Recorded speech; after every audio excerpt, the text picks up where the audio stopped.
الحمد لله وكفى والصلاة والسلام على سيد الرسل وخاتم الأنبياء وعلى آله وأصحابه الذين أوفوا عهدا الذين هم خلاصة العرب الأربع وخير الخلائق بعد الأنبياء. أما بعد فأعوذ بالله من الشيطان الرجيم. بسم الله الرحمن الرحيم. ذلك ومن يعظم شعائر الله فإنها من تقوى القلوب. لكم فيها منافع إلى أجل مسمى ثم محلها إلى البيت العتيق. قال النبي صلى الله عليه وسلم ماء زمزم لما شرب له. صدق الله العظيم وصدق رسوله النبي الأمي الكريم ونحن على ذلك لمن الشاهدين والشاكرين والحمد لله رب العالمین. 17واں پارہ سورہ حج کی 2 آیت کریمہ تلاوت کی ہیں اور جناب نبی پاک صلی اللہ علیہ وسلم کا ایک فرمان تلاوت کیا ہے جس کو ابن ماجہ نے روایت کیا ہے. آیت کریمہ کا مفہوم یہ ہے، فرمایا ذالکا اسمعوا ذالکا، یہ باتیں خیال سے سنو. یا سمعتم ذالکا، جو تم پہلے سے سابقہ مضمون میں چیزیں سن چکے ہو، یہ شعائر اللہ میں سے ہیں.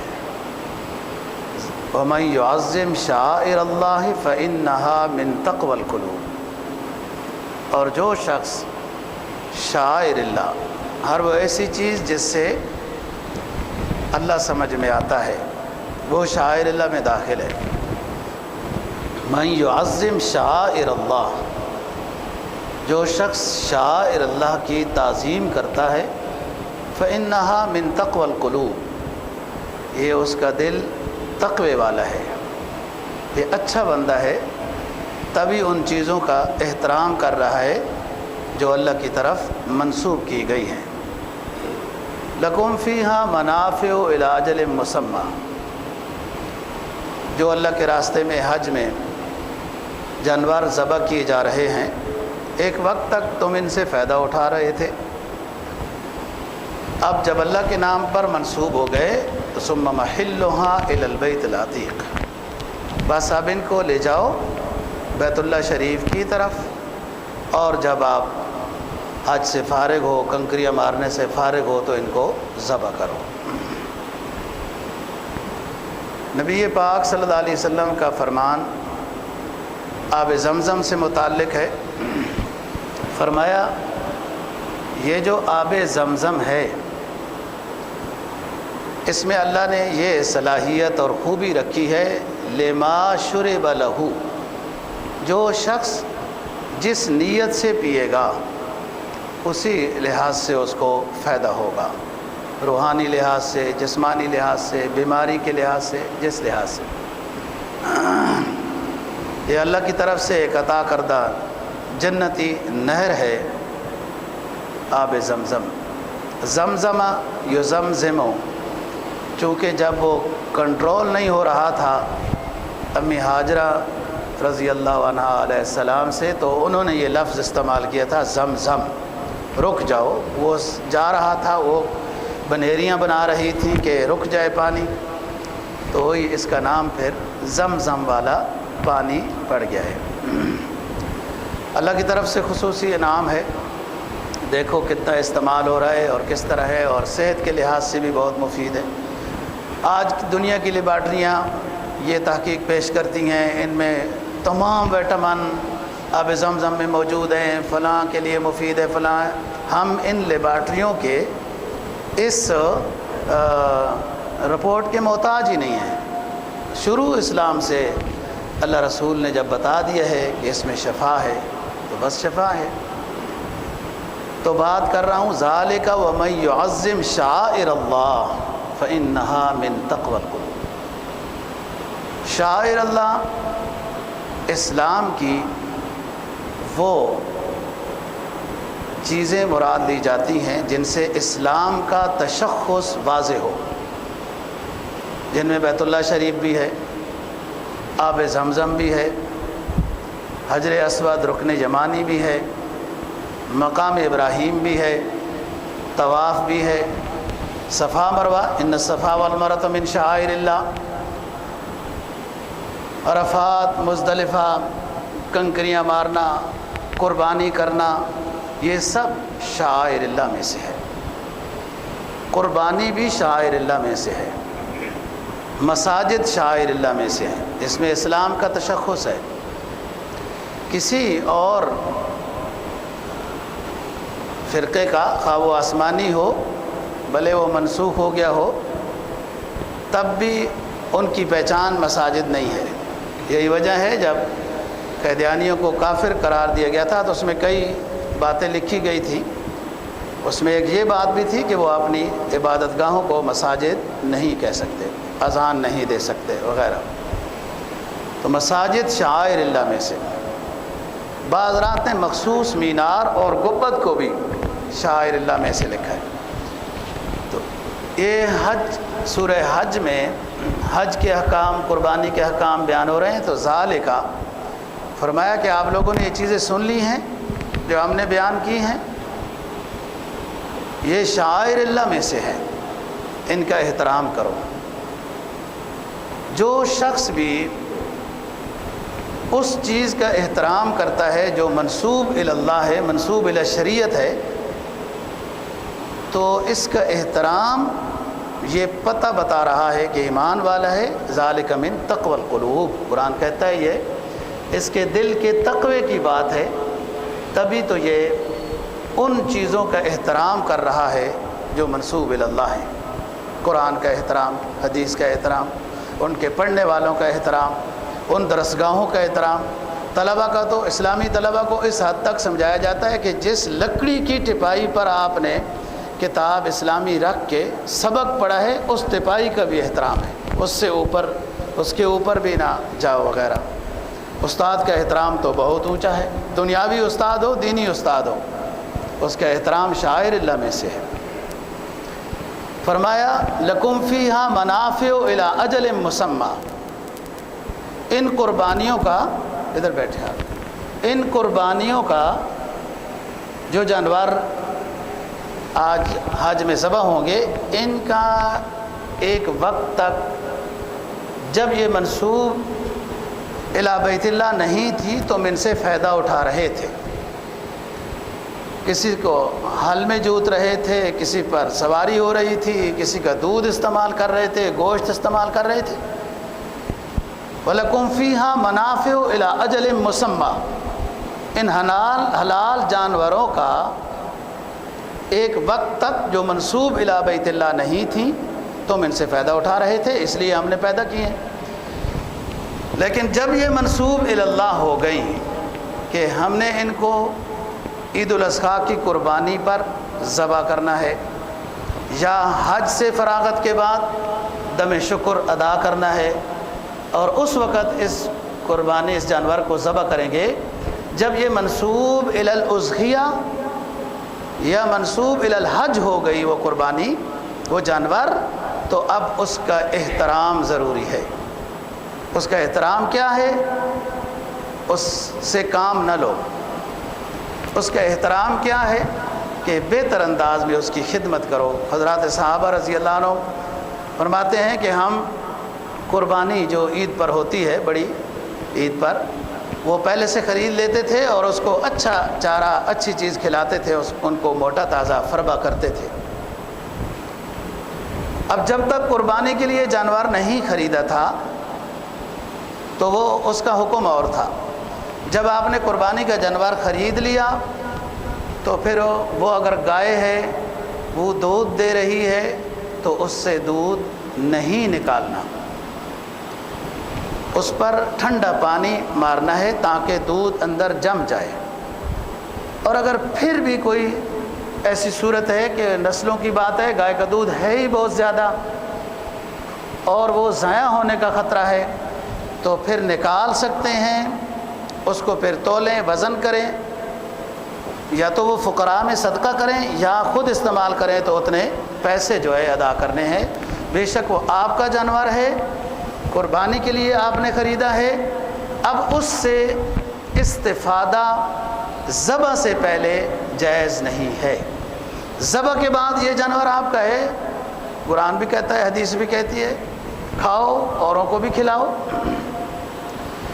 یہی بات حج کے لحاظ سے کہ جب حج پر لوگ جاتے تھے پہلے قربانیاں اپنی ساتھ لے جاتے تھے، تو وہ پھر دودھ کا بھی مسئلہ بن جاتا تھا کہ وہ بہنے لگ گیا، اب اس وقت ٹھنڈا پانی نہیں ہے وغیرہ، یا ایسی بات ہوئی کہ ضرورت پیش آ گئی، اونٹنی پر سواری کی ضرورت پیش آ گئی یا دودھ کی ضرورت پیش آ رہی اور مسافر ہے، یہ قربانیاں، یہ جانور اگرچہ بیت اللہ کے لیے منسوب ہیں، لیکن مجبوری ایسی پیش آ گئی راستے میں کہ ان پر سوار ہونا پڑ رہا ہے، یا دودھ کی ضرورت پیش آ گئی اور وہ دودھ نکالنا کی ضرورت ہے، تو ٹھیک ہے، جائز ہے مجبوراً، لیکن اتنا صدقہ دینا ہوگا۔ ذالک ومن یعظم شعائر اللہ فإنہا من تقوی القلوب۔ اب تو ایسی صورت نہیں ہے، لیکن قربانی کے لحاظ سے بڑی عید پر جو جانور خریدے جاتے ہیں اس میں تو یہ مسئلہ پیش آ سکتا ہے۔ اب تو وہاں جانور ابھی سے کیا، اب سے پہلے ہی پہنچنا شروع ہو چکے ہیں، ان کا احترام یہ ہے۔ ذالک ومن، اور حدیث میں آتا ہے کہ ان کے گلے میں ایک ہار ڈال دیا جاتا تھا، اس کو قلادہ کہتے ہیں۔ چونکہ اب 100 حاجی ہیں، 100 قربانیاں ہیں، تو ایک لشکر بن جاتا ہے جانوروں کا، کوئی ادھر ادھر بھدک بھی سکتا ہے، گم بھی ہو سکتا ہے، تو ان کے گلوں میں ایک خاص قلادہ ڈال دیا جائے کہ یہ جانور اگر راستے میں سائڈوں میں کہیں چلے جائیں اور وہاں کے لوگ جب ان جانوروں کو دیکھیں تو سمجھ جائیں یہ حاجیوں کے جانور ہیں، ان کا احترام کرنا ہے۔ ذالک ومن یعظم لکم فیہا منافع الی اجل مسمی ثم محلها الی البیت العتیق۔ اور قربانی کی بہت ثواب ہے۔ حدیث میں آتا ہے کہ سب حج میں وہ کنکریاں، مزدلفہ، عرفات جیسے آپ سن رہے تھے، تو گناہ تو سارے معاف ہو گئے، حاجی مغفور ہو گیا۔ جب قربانی کرتا ہے یہ، تو یہ اس کا ذخیرہ آخرت ہو جاتا ہے، آخرت میں یہ قربانی اس کو، بعض روایت میں تو آتا ہے سواری کا سبب بھی بنے گی، بعض میں آتا ہے یہ اس کو پل صراط سے گزارنے کی سفارش کرے گی۔ یہ ذخیرہ آخرت ہے قربانی، لہذا قربانی اچھی ہونی چاہیے تاکہ آخرت میں اس نے جب کچھ کام کرنا ہے تو اس کے اندر کوئی ہڈی پسلی ہونی چاہیے، اس لیے فرمایا اچھی قربانی۔ اور بہت زیادہ تکلف یہ جو بن گیا ہے، وہ عجیب عجیب سے بوبے گوشت کے لٹک رہے ہوتے ہیں جو نہ کھائے جاتے ہیں نہ کچھ، اور اس کے شہرت ہو جاتی ہے کہ فلانے گھی کے مل والوں نے جناب 20 لاکھ والا جانور خریدا، یہ تھوڑی سی خبر آ جانی چاہیے بس۔ ایک بندے نے ہمیں تیسری منزل کے پلستر اور فرش کا کہا کہ میری تختی لگ جانی چاہیے، میں نے کہا میں نہیں لگاؤں گا تختی آخرت میں لگانی ہے، دل چاہتا ہے پلستر کرو، دل چاہتا ہے نہیں، میں ریاکاری کا سبب بن جاؤں۔ بہرحال بہت لوگ کر بھی لیتے ہیں، ہو سکتا ہے ان کے پاس کوئی دلیل ہو، لیکن اچھی بات تو یہی ہے کہ اللہ جانتا ہو نا جس کا۔ جب انسان وقوف مزدلفہ کرتا ہے، اور جس میں یہاں سستی بھی ہوتی ہے، پچھلے جمعے پر یہاں بات ختم ہوئی، رات رہنا مزدلفہ میں واجب نہیں ہے، صبح کا وقوف واجب ہے، اور صبح کا وقوف صبح کی نماز کے بعد طلوع آفتاب تک کا ہے، یہ مقام ہے۔ اب یہاں سے کیا غلطی ہوتی ہے، جیسے نماز پڑھی لوگ دوڑتے ہیں کہ میری کنکریاں مارنے سے پہلے کسی اور کی کنکریوں سے شیطان مر گیا تو مجھے کیا ملے گا، حالانکہ وقوف عرف مزدلفہ جو واجب ہے، اور جس میں رسول پاک صلی اللہ علیہ وسلم کی ایک دعا جو میدان عرفات میں قبول نہیں ہوئی تھی، وقوف مزدلفہ میں قبول ہوئی، یہ تھوڑا سا ٹائم ہے، نماز صبح ادا کرنے کے بعد ادھر ہی بیٹھے رہیں، جیسے روشنی شروع ہو جائے وقوف مزدلفہ ہے، اور آرام سے جائیں، نہ وہاں شیطان ہے، نہ اس نے مرنا ہے، نہ اب تک وہ مرا ہے، اب تک تو تنگ کر رہا ہے، باب آدم کو جنت سے تنگ کیا، اب تک تنگ کر رہا ہے، وہ جناب ہمارے مرنے تک، قیامت کے آنے تک اس کی تو موت نہیں آنی، وہ تو تنگ کرتا رہے گا۔ حدیث میں آتا ہے ساری کائنات جب ختم ہو جائے گی، آخر میں جس کی روح نکالی جائے گی وہ شیطان ہوگا، تو اس لیے وہ آپ کے وہ بعض دفعہ وہاں بے احتیاطیاں جوتے اور یوں اس طرح بھی نہیں کرنا چاہیے، یہ شاعر اللہ میں سے ہے۔ حدیث میں تو اس کو جمرہ کہا، جمرہ عقبہ، جمرہ وسطیٰ وغیرہ، شیطان کا لفظ سے عنوان ہی نہیں ہے اس کا، ہم نے بنا لیا ہے۔ وہ ایک قصہ تھا ابراہیم علیہ السلام کا، راستے میں شیطان نے رکاوٹ بانی۔ یہ آپ کو سبق دینا ہے کہ جب دینی کام میں آپ کے راستے میں شیطان رکاوٹ بن رہا ہے تو آپ نے اس کو پتھر مار کر اس رکاوٹ کو دور کر کے دینی کام کو انجام دینا ہے۔ ہمارے بہت سارے دینی کام ہیں، ہم سمجھتے ہیں وہ دینی کام ہے، وہ سنت رسول ہے، وہ شریعت کا فرض ہے، وہ شریعت کا واجب ہے، ہم سمجھتے ہیں، لیکن ہمارے لیے کوئی چیز رکاوٹ ہے، اس رکاوٹ کو دور کرنے کا نام یہ کنکریاں مارنا ہے۔ وہاں سبق دیا جا رہا ہے شیطان کیا کدھر ہے یا نہیں ہے، اور لوگ کس دو بے احتیاطیاں کنکری مارنے میں ہوتی ہیں۔ ایک تو جو یہ اس طرح کہ لوگ کنکریاں مارنے جاتے ہی نہیں ہیں، آپ جا رہے ہو میری بھی مار دینا، میری بھی مار دینا، کیوں؟ وہاں جب بندہ جاتا ہے تو مر جاتا ہے، شیطان کی گرفت میں آ جاتا ہے۔ کتنے لوگ جمرات میں مر گئے، یہ غلط طریقہ ہے، ایسا نہیں ہے، وہ اپنی بے احتیاطیوں سے مرتے ہیں، یا بعض دفعہ انتظامی لحاظ سے کمزوری ہوتی ہے۔ دوسری بات، بعض لوگ کنکریاں مارنے جاتے ہیں، ان کا نظریہ یہ ہوتا ہے کہ چھوٹی کنکری، یہ چھوٹی کنکری اتنی، بہت بڑا پتھر مارنا سے منع کیا ہے، چھوٹی کنکری۔ وہ کہتے ہیں ہمارا شیطان بڑا ہے، یہ چھوٹی کنکری سے نہیں مرتا، بڑے بڑے پتھر مارتے ہیں، جوش میں آتے ہیں، غصہ آ جاتا ہے، پسینہ پسینہ ہو جاتے ہیں، پھر جناب اور کچھ نہیں ملتا تو جوتے پھینک دیتے ہیں کہ مرا، اور ساتھ گالیاں بھی دیتے ہیں، جبکہ وہاں تو دعا ہے کہ بسم اللہ علی رغم الشیطان، یہ پڑھ کے آپ کنکری پھینکیں اور اس دائرے میں چلی گئی، وہ گرتے گرتے گراتے وہ اس ستون کو لگ جاتی ہے، وہ نظام ایسا ہے۔ دو بے احتیاطیاں، ایک تو مارتے نہیں ہیں لوگ، اور ایک جو مارتے ہیں وہ اس انداز میں نہیں، یہ ایک حکم ہے، یہ ایک امر ہے، اور حج کے ارکان میں سے ایک رکن ہے، حج کے وجوب میں سے ایک واجب ہے، اور اس کو جس طرح اور عبادات آپ ایک احترام کے ساتھ ادا کر رہے ہیں، اسی طریقے سے یہ بھی عبادت ہے، اور اتنی بڑی عبادت ہے۔ دیکھو پہلے دن تو 7 ہیں، دوسرے دن 21 ہیں، تیسرے دن بھی 21 ہیں، اور اگلا جو دن ہے اس میں آپ کو اختیار ہے، اگر مارنا چاہتے ہیں تو بہت اچھی بات ہے۔ جہاں اختیار آ جاتا ہے نا نیکی کا، اور پھر بندہ نیکی کرتا ہے تو وہ زیادہ ثواب حاصل کرتا ہے۔ تو 3 دن تو پہلے دن بھی ضروری ہے، دوسرے دن بھی ضروری ہے، تیسرے دن بھی ضروری ہے، نہیں کرے گا تو قربانی دینی پڑے گی۔ لیکن چوتھے دن 21 کنکریاں، وہ بھی حکم زوال کے بعد ہی ہے، زیادہ ثواب ہے۔ اگر کوئی وہاں رہ جاتا ہے تو چوتھے دن بھی کنکریاں مارے۔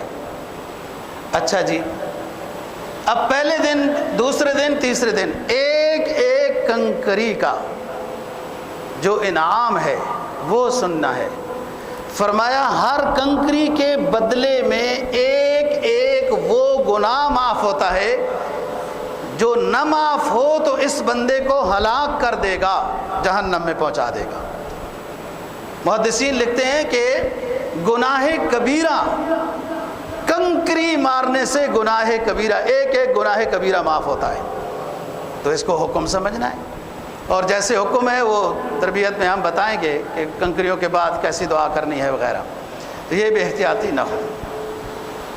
اسی طرح جب 8 ذی الحجہ کو آئے تھے، مینا میں رہنا سنت تھا، اور اس وقت بڑا اہتمام اور یوں، اور وہ جو آپ آئے اور کنکریاں ماری ہیں، آپ صرف ایک جمرے کو 7 کنکریاں مارنے کے بعد قربانی کرنی ہے، اور پھر اس کے بعد سر مڈوانا ہے۔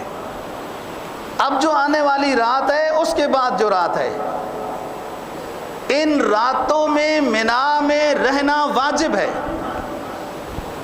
8 ہجری کو جب 8 ذی الحجہ کو جب آئے تھے، منا میں 5 نمازیں پوری کی اور عرفات میں گئے۔ یہ 5 نمازیں منا میں پوری کرنا مسنون عمل ہے، کسی مجبوری کی وجہ سے رہ گیا، جیسے رات کو ہی وہ اٹھا کے لے جاتے ہیں کہ چلو میدان عرفات کی گاڑیاں آ گئی ہیں، تو کوئی بات نہیں، آپ چلے جائیں۔ آپ تو نہیں جانا چاہتے، زبردستی لوگ لے کے جا رہے ہیں، معلم کی تابعداری ہو رہی ہے، وہ اپنی سہولت دیکھتا ہے۔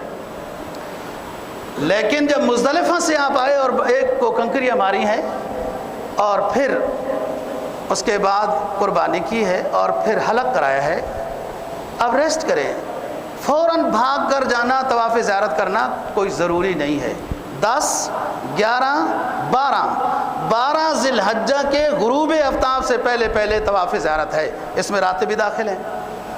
اور رات کو رہنا منا میں کنکریوں کے بعد واجب ہے، جہاں سستی ہو رہی ہے، یہاں سستی ہوتی ہے، لوگ چلے جاتے ہیں ادھر ہی سو جاتے ہیں، ادھر طواف زیارت ہوئے۔ جو حاجی ان آداب کا خیال رکھتا ہے، ایک تو رزق حلال، دوسرا جو ہے وہ ہر رکن ہر حکم اس وقت کے مطابق ترتیب سے ادا کرتا ہے، تو فرمایا لیس لہ جزاء الا الجنہ، حج کا کوئی بدل نہیں مگر بدل حج کا جنت ہے، اس کے اپنے لیے تو جنت ہے۔ جس طرح حج پر کوئی جا رہا ہو، عمرے پر کوئی جا رہا ہو، تو مسنون عمل ہے کہ آپ اس کے پاس جائیں اور اس سے درخواست کریں کہ میرے لیے بھی دعائیں کرنا، دعائے مغفرت ہے، دعائے صحت ہے وغیرہ۔ اور یہ اتنی بڑی سنت ہے کہ حضرت عمر فاروق رضی اللہ تعالیٰ عنہ عمرے کے لیے جا رہے ہیں، آپ سے ملنے آئے کہ حضرت دعاؤں کی درخواست ہے، میں عمرے کے لیے جا رہا ہوں، تو آپ نے فرمایا یا عمر لا تنسانا بدعائک، ہمیں اپنی دعاؤں میں نہ بھول جانا۔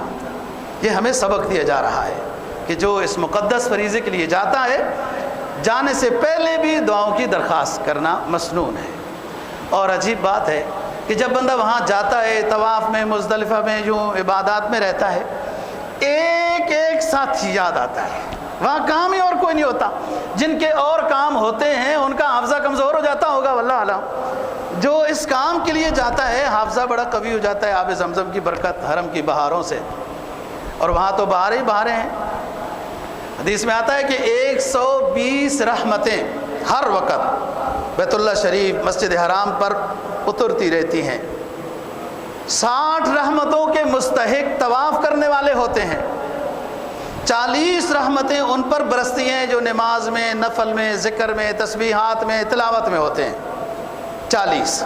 اور 20 بچ گئیں، 60 اور 40 100، 20 بچ گئیں رحمتیں، یہ اس پر برستی رہتی ہیں، یہ صرف بیت اللہ کو دیکھتا رہتا ہے، وہ بھی معروم نہیں جو صرف زیارت کرتا ہے، یہ زیارت کا ثواب ہوتا ہے۔ اسلام تو کہتا ہے، جو قرآن کہتا ہے جو منسوب اللہ چیز ہو گئی، منسوب اللہ قربانی، کہ اب اللہ کے راستے میں ذبح کر لیا، اس کا احترام کیا تو من تقوی القلوب ہے۔ جس نے حرم کا احترام کیا، بیت اللہ کا احترام کیا، وہ تو بہت اونچا ہے۔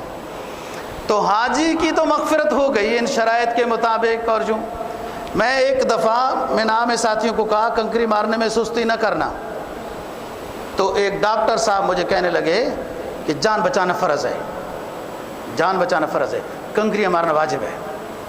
میں کہ ڈاکٹر صاحب جس چیز کی ڈاکٹری پڑھے ہو اس کام کو کرو، یہ ہماری ڈاکٹری ہے، جان نہیں جاتی۔ کنکریاں سب ترتیب پر، وہ تو ایک ایک روڈ کو وہ لین پر کھولتے ہیں، نہیں مانی بات، چلے آئے، وہ بس خالی ملی ان کو، حرم چلے آئے، بعد میں جب مسئلہ پتہ چلا تو پھر قربانیاں دیتے رہے۔ یہ احترام سے آرام سے جائیں، آپ رش بنا ہوا بھی ہے تو آپ کھڑے ہو جائیں، اور زور کے بعد کنکری، پہلے دن صبح نماز کے بعد کنکریاں ہیں، پورا دن ہے، یاد رکھنا پورا دن ہے، اگلی پوری رات ہے، اتنا کیا جلدی ہے۔ پھر جو دوسرے دن زور کے بعد کنکریاں ہیں، زور کے بعد سے لے کر مغرب، مغرب سے لے کر صبح صادق تک، یہ پورا ٹائم ہے جو 3 جمرات کو کنکریاں مارنی ہے۔ بہرحال سیکھنا، یہ تو حاجی جو ان چیزوں کا خیال کرتا ہے بعض دفعہ محسوس بھی ہو جاتا ہے کہ حج صحیح ہوا ہے. اور طواف زیارت میں فرشتے آ کے حاجی صاحب پر کندھے پر ہاتھ پھیرتے ہیں, مبارکباد دیتے ہیں, حاجی صاحب آپ کا حج ہو گیا, یہ آخری رکن ادا کر رہے ہو طواف زیارت. سابقہ زندگی کے تو سارے گناہ آپ کے معاف کر دیے گئے, آئندہ زندگی گزارنے میں خیال کرنا, یہ تو حاجی کا انعام ہے. اور حاجی جس کے لیے میں نے کہا تھا نا, جیسے جا رہے ہوں سفر پر تو ان سے دعاؤں کی درخواست کرنا, بھلے کوئی بھی جا رہا ہے تو, اور جب واپس آئیں تو بھی دعاؤں کی درخواست کرنا ہے. اور ایک حدیث میں آتا ہے کہ گھر میں داخل ہونے سے پہلے حاجی صاحب جن کے لیے دعائیں مغفرت کر دیتا ہے ان کی مغفرت ہو جاتی ہے, اس لیے کہ یہ معصوم آ رہا ہے. فإنہ مغفور لہ. نبی پاک صلی اللہ علیہ وسلم نے فرمایا اذا لقیت الحاجہ فسلمہ فصافحہ ومرہ ان یستغفر لک قبل ان یدخلہ بیتہ فإنہ مغفور لہ. اے مسلم, جب تیری ملاقات کسی حاجی صاحب سے ہو جائے, فسلم ہو, ملاقات کے وقت اس کو السلام علیکم ورحمۃ اللہ کہو, فصافح ہو, او کرونا کے مارے ہوئے حدیث رسول صلی اللہ علیہ وسلم سنو, فصافح ہو, اس حاجی سے مصافحہ کرو, ومر ہو, اور اس سے درخواست کرو کہ میرے لیے گناہوں کی مغفرت کی رب العالمین سے دعا کیجئے. قبل ان یدخل بیتا, حاجی صاحب اپنے گھر میں پہنچنے سے پہلے جن کے لیے دعائیں کرے گا, فإنہ مغفور لہ, سب کی مغفرت کر دی جائے گی, اس لیے کہ یہ مغفور ہو کر آ رہا ہے, اس کی مغفرت ہو چکی ہے. اب یہاں 2-3 باتیں سمجھ میں آئیں. ایک تو یہ سمجھ میں آیا فصافح ہو, اللہ کرے میرے بابو کو, مسٹر کو بھی سمجھ میں آ جائے, مصافحہ کرنے سے دونوں مسلمانوں کے گناہ معاف ہو جاتے ہیں. جی. دوسری بات کیا سمجھ میں آئی؟ دعاؤں کی درخواست کرنا. اور اس میں کوئی نہیں کہ بہت بڑا بزرگ ولی اللہ, اس کے در کے سب فقیر ہیں جی, کیا پتا کون کس لو سے مانگتا ہے وہ. اگلی بات کیا ہے کہ کیوں دعاؤں کی درخواست کرنی ہے؟ فإنہ مغفور لہ, کہ گناہوں سے پاک صاف ہو کے آ رہا ہے, نیک اور صالح بندہ ہے. یہاں ایک بات سمجھ میں آئی کہ نیک اور صالح سے دعاؤں کی درخواست کرنا زیادہ فائدہ مند ہوگا, کہ وہ دعاؤں کی قبولیت کی زیادہ قریب ہے, اللہ اس سے زیادہ راضی ہے. لیکن اس کا مطلب یہ ہرگز نہیں ہے کہ اللہ گناہگار کی نہیں سنتا. بہت سارے لمبے عرصے کے گناہ گاروں کی بھی وہ سن لیتا ہے, اور جب نوازنے پہ آئے تو پہلے تو بے راہ روی کا شکار تھے, نوازنے پہ آئے تو ان کو رہبر و رہنما بنا دیتا ہے. اب بہت سارے بزرگوں کے, ابن سباتا وغیرہ, ان حضرات کی چور و ڈاکو تھے, کسی اللہ والے کی مجلس میں بیٹھے, ایسی دھلائی کی, ایسے دل کو سیکل کیا, کیونکہ ریاکاری جب ختم ہو, صدق دل سے توبہ ہو, تو پھر بندہ فوراً ہی اللہ کا, ایک گھڑی پہلے مبغوث تھا, ایک گھڑی بعد اللہ کا مقبول بندہ بن جاتا ہے. لیکن اگر ادھر جا کے بھی ریاکاری ہوئی اور یوں ہی ٹائم ضائع ہوا, صحیح توبہ استغفار اور آداب کا خیال نہ کیا, شیخ سعدی کیا کہتے ہیں؟ بزمی چو سردہ کردم ز زمین ندا برامن, تو مرا خراب کر دی کہ این سجدہ رعائی. بزمی چو سجدہ کردم ز زمین ندا برآمد, تو مرا خراب کر دی کہ این سجدہ رعائی.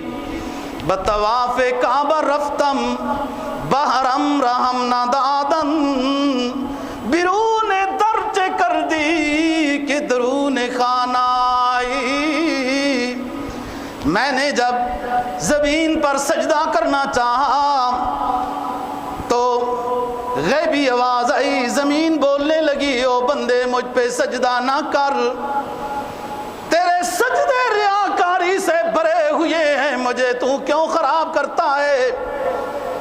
عقیدے اپنے دیکھ، نذرانے اپنے دیکھ، چڑھاوے اپنے دیکھ، قبر پہ سجدے کرنا دیکھ، ادھر کیا لینے آیا ہے؟ بطواف کعبہ رفتم بحرم رحم ندادن بیرون درچ کر دی کہ درون خانہ آئی۔ بات یہ ہے کہ اس مبارک گھڑی میں صحیح عقیدے کے ساتھ، احترام کے ساتھ آداب اور مسائل سیکھ کر بڑی خشوع و خضوع کے ساتھ کوئی شخص نماز پڑھتا ہے، وضو بھی بڑا تسلی سے کیا ہے، لیکن ظہر کی نماز وہ 11 بجے پڑھ رہا ہے، تو سب دنیا کہے کہ نماز نہیں ہوئی، وقت ہی نہیں ہوا۔ وہاں بڑے عجیب عجیب مفتی ہوتے ہیں، بڑے عجیب عجیب مفتی ہوتے ہیں، اور جی رش زیادہ ہے، سعودی مفتیوں کا فتویٰ آ گیا ہے، زہر کے بعد کنکریاں نہیں، بشاک صبح 8 بجے مار دو، 11ویں ذی الحجہ 12ویں ذی الحجہ۔ اس طرح کے آوازوں سے بچنا ہے، اپنے علماء سے مسائل سیکھ۔ جو چیز احادیث میں ایک مرتبہ بیان ہو گئی، قرآن میں بیان ہو گئی، اس میں کبھی تغیر تبدل نہیں ہو سکتا، یہ چیز اٹل ہے، کوئی کسی مفتی کا فتویٰ نہیں، لوگ ویسے کہتے ہیں۔ اور مر جائے، مرنا تو ویسے بھی ہے، اپنے آپ کو ہلاکت میں خواہ ڈالنا یہ منع ہے۔ اور جب بھی جمعرات میں کوئی اس طرح کی افسوسناک خبریں آئی ہیں تو ہماری اپنی انتظامی خرابی تھی، یا جب کسی کی روح وہاں لکھی ہے۔ ایک صحابی ہوتے ہیں، میدان عرفات میں اونٹنی کے اوپر سوار تھے، آپ صلی اللہ علیہ وسلم بھی اونٹنی پر، کئی صحابہ جو دور تھے وہ بھی اپنی اونٹنی کے اوپر تھے تاکہ نبی پاک صلی اللہ علیہ وسلم کی زیارت ہوتی رہے۔ اس میں یہ مسئلہ بھی ثابت ہو گیا، میدان عرفات میں آپ اپنی سواری میں بھی بیٹھ کر اگر دعا میں مصروف ہیں تو کوئی حرج نہیں، لیکن حدود عرفات کے اندر ہو آپ کی سواری، یہ مسئلہ بھی ہو گیا۔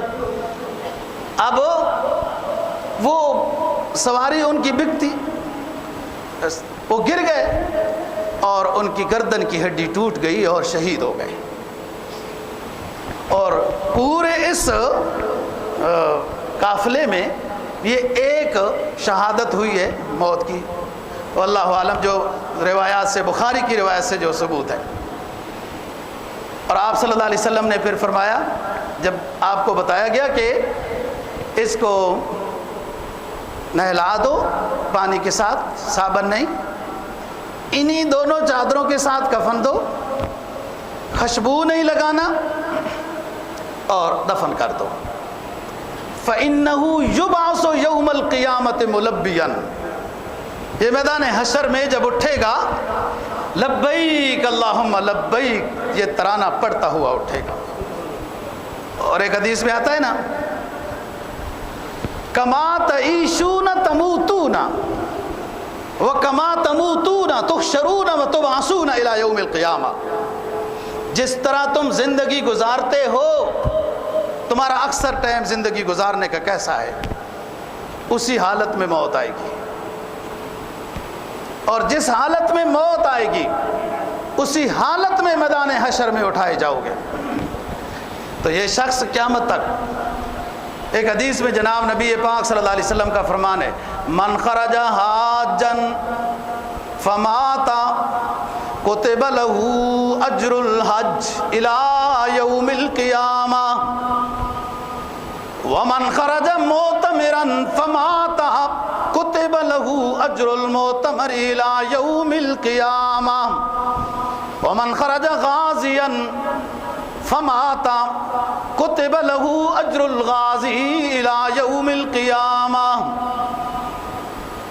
جو شخص حج کے لیے نکلا، احرام باندھ لیا، تلبیہ پڑھ لیا، نیت کر لی، دوران حج اس کی اجل آ گئی، وفات ہو گئی، قیامت تک کے لیے اس کو حج کا ثواب ملتا رہے گا اور انہی احرام کی چادروں میں میدان حشر میں اٹھایا جائے گا۔ عمرے کے لیے نکلا، احرام باندھا، نیت کی، تلبیہ پڑھ لیا، دوران سفر عمرہ میں وفات ہو گئی، قیامت تک کے لیے اس کو عمرے کا ثواب ہوتا رہے گا اور انہی چادروں میں میدان حشر میں اٹھایا جائے گا۔ ایک مجاہد اسلام ہے، جہاد کے لیے جاتا ہے، جہاد کے راستے میں شہید ہو جاتا ہے یا فوت ہو جاتا ہے، غازی کا ثواب اس کو قیامت تک کے لیے ملتا رہے گا اور اسلامی سرحد کے پہرا دیتے ہوئے حالت میں اٹھایا جائے گا۔ اس صحابی کے بارے میں بھی رسول پاک صلی اللہ علیہ وسلم نے فرمایا لا تجمر، اسے دھونی نہ دینا، یہ احرام کی حالت میں ہے، اس میت کو صرف سادے پانی سے نہلا دینا، صابن خوشبو نہ استعمال کرنا۔ ویسے میت کو غسل دینے کے بعد عود خوشبو اور کافور خوشبو لگانا مسنون ہے، لیکن یہ احرام کی حالت میں دنیا سے چلا گیا ہے، اس پر وہی پابندی جس طرح احرام باندھنے والے پر رہے گی، اس پر رہے گی، خوشبو نہ لگاؤ، انہی چادروں میں کفن پہنا دو۔ جنازہ ہو گیا، دفن کر دیا گیا میدان عرفات میں، میدان عرفات میں اسے دفن کر دیا گیا۔ صحابہ کرام رضی اللہ تعالی عنہم میں کچھ آنکھوں میں آپ نے کچھ غم دیکھے، فرمایا فَإِنَّهُ يُبْعَثُ يَوْمَ الْقِيَامَةِ مُلَبِّيًا، یہ بڑا سعادت مند ہے، خوش نصیب ہے، قیامت تک کے لیے اس کو حج کا ثواب ملتا رہے گا، انہی احرام کی چادروں میں اٹھے گا اور جب اٹھے گا تو لبیک اللہم لبیک پڑھتا ہوا اٹھ جائے گا۔ تو بات یہ اگر اجل آئی ہے تو کیا کرنا ہے؟ اتنا جی جو لیا ہے تو کیا کیا ہے؟ تو اور جینا ہے تو کیا کرنا ہے؟ جینا تو وہ جینا ہے نا جی جس میں اللہ رسول یاد ہو، کوئی عبادت یاد ہو، کوئی بہت سارے لوگ فکر مند ہوتے ہیں 40 سال کے بعد، کوئی آخرت کی فکر کرنی ہے، کوئی توبہ استغفار کرنی ہے وغیرہ، اور بہت ساروں کو تو ریٹائرمنٹ کے بعد بنگلے وغیرہ وغیرہ یاد آتے ہیں اس کو کہ اب یہ کام تو بڑے ضروری ہیں۔ فکر آخرت اتنا جی جو لیا تو کیا کیا؟ جینا وہ جینا ہے جس میں نیکی ہو، تقوی ہو، عبادت ہو، سنت رسول ہو، کہ آنکھیں بند ہونے کے بعد لوگ قبر کے اوپر پھول ڈالتے ہیں، ٹھیک ہے، عقیدت احترام ہے، ہم نہیں منع کرتے، لیکن اسلام جن پھولوں کی بات کرتا ہے ان پھولوں کی تیاری آج آپ نے خود کرنی ہے۔ آپ وہ نیکی کر کے جائیں کہ آپ کی قبر سے خود خوشبو اٹھے جی، اور آپ کو مبارک دینے کے لیے فرشتے آئیں، احترام کے ساتھ آپ کو بٹھائیں اور کھڑکی کھول دی جائے جنت کی اور کہا جائے بس آرام کر، نم یا حبیبی سالمن، نم آمنن نم آمنا، دوست آرام سے سو جاؤ، جب دل چاہے اٹھ جاؤ، یہ جنت کے مناظر دیکھ کے راحت حاصل کرو۔ اصل پھول یہ ہیں جو یہ حج عمرہ ہے، یہ نیکی ہے، یہ عبادت ہے، کوئی خدمت خلق ہے، جس میں پوائنٹ کی بات یہ ہے کہ آج ہر گناہ معاف ہو جاتا ہے۔ نبی پاک صلی اللہ علیہ وسلم کی دعاؤں میں عجیب دعائیں ملتی ہیں، اصل تو بات یہ ہے دوستو وہ ہمیں ہی سمجھائی جا رہی ہے۔ فرمایا اللہم ان کان عندک ذنبی عظیما، اللہم ان کان ذنبی عندک عظیما فعفوک اعظم من ذنبی، ہمیں سمجھایا جا رہا ہے انبیاء علیہ السلام معصوم ہستیاں ہیں، ان کے کوئی گناہ نہیں ہوتے۔ فرمایا اے اللہ اگر میرے گناہ بڑے ہیں تیرے نظر میں، اللہم ان کان ذنبی عندک عظیما، اے اللہ اگر میرے گناہ آپ کی نظر میں بہت بڑے ہیں تو میری درخواست یہ ہے تیری معافی سے میرے گناہ بڑے نہیں ہیں، عفوک اعظم من ذنبی، اللہم ان کان مغفرتک اوسع من ذنبی وان رحمتک ارجا من عملی، اے میرے رب میرے گناہوں سے تیری مغفرت کا پیمانہ پیمانہ بڑا وسیع ہے اور میرے اعمال صالحہ کے مقابلے میں تیری رحمت کا نظام بڑا وسیع ہے. مجھے اپنی رحمت کی بدولت میرے گناہوں کو معاف کر اور مجھ سے راضی ہو جا. اللہ دین کی سمجھ اور عمل کی توفیق نصیب فرمائے. وآخر دعوانا الحمدللہ.